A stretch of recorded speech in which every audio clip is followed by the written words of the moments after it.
I'm Ann Simmons for the Los Angeles Times. Nelson Mandela, one of the world's most revered statesmen, a courageous revolutionary and astute politician, led the fight to dismantle South Africa's racist apartheid regime and established a multiracial democracy. He was imprisoned for 27 years by a white minority government that condemned him as a terrorist. His incarceration damaged his health, but it did not break his spirit. 4 years after his release from prison, Mandela became South Africa's first black president. He won praise for casting aside resentment towards his Afrikaner repressors and for pushing national reconciliation and racial harmony. For these efforts, he won a Nobel Peace Prize. Times deputy managing editor Scott Kraft spent 5 years as the paper's Johannesburg bureau chief between 1988 and 1993. He joins me today to talk about the formidable role that Nelson Mandela played in creating a new South Africa and about his experiences as a foreign correspondent working under apartheid.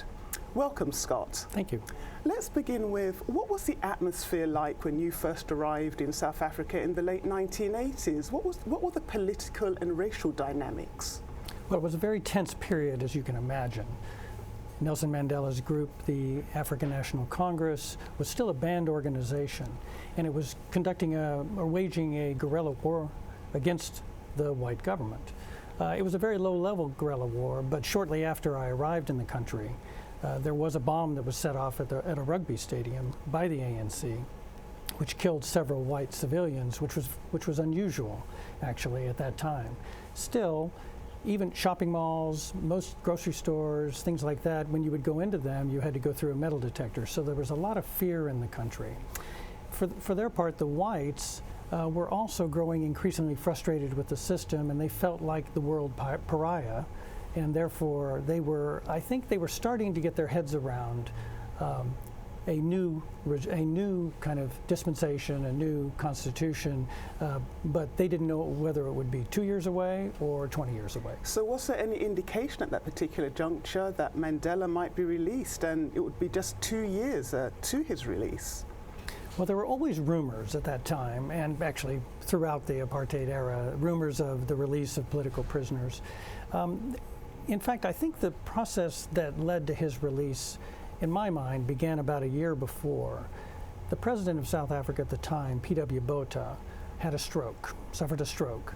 It turned out not to be fatal, but it was enough for the National Party, which was then in power at the time, to replace him. And they put in a guy named Frederick W. de Klerk.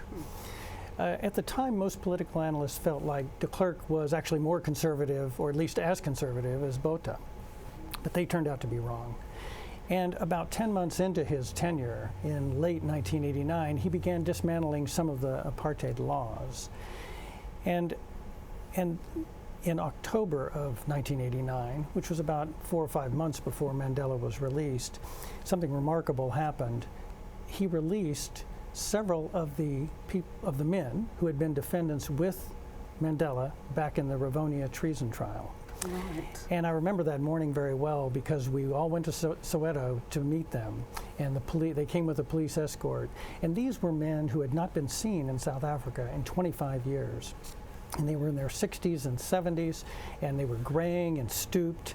And it was a remarkable moment. And then we found out later, of course, that Mandela himself had negotiated with the government for their release and wanted them to go first. And of course, Mandela then is released in 1990, in February of 1990, and then becomes South Africa's first black president in 1994. How would you characterize his tenure as president? Was he able, for example, to foster the type of national reconciliation and racial harmony that he so sought? Well, I think he was pretty successful in that. It was quite a task at that time, as you can imagine. And of course, 4 years passed before he became president. And during that period, he had to negotiate with the white government. He had to make a lot of compromises to make that work. And by the time he then became president, I think the country was ready for him. But the country was not quite ready to just change overnight. And of course, there was some criticism of Mandela. Even this icon wasn't kind of protected from criticism. There were those, for example, who said that he should have been a bit firmer or not so forgiving of the white population because of the misery that they had caused black South Africans. Did he really have any choice but to become the so-called reconciler-in-chief, if you wish? He probably didn't.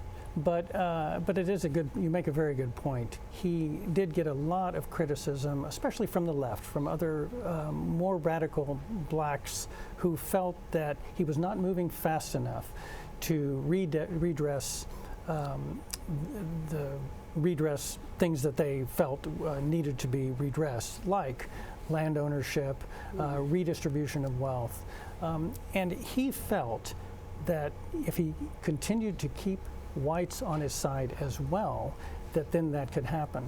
I think one of the reasons he could be the reconciler-in-chief was because he had the credibility of having been in prison for all of those years. Not many people could have done that. Would you say then that it was that really tied him to the masses? I mean, he was so popular, and he was royalty after all. Mm-hmm. Where did that connection come from? Well, I think it's important to remember that most leaders of the ANC and of the liberation movement in South Africa were royalty or were part of the elite. They tended to be the lawyers and doctors and people like that.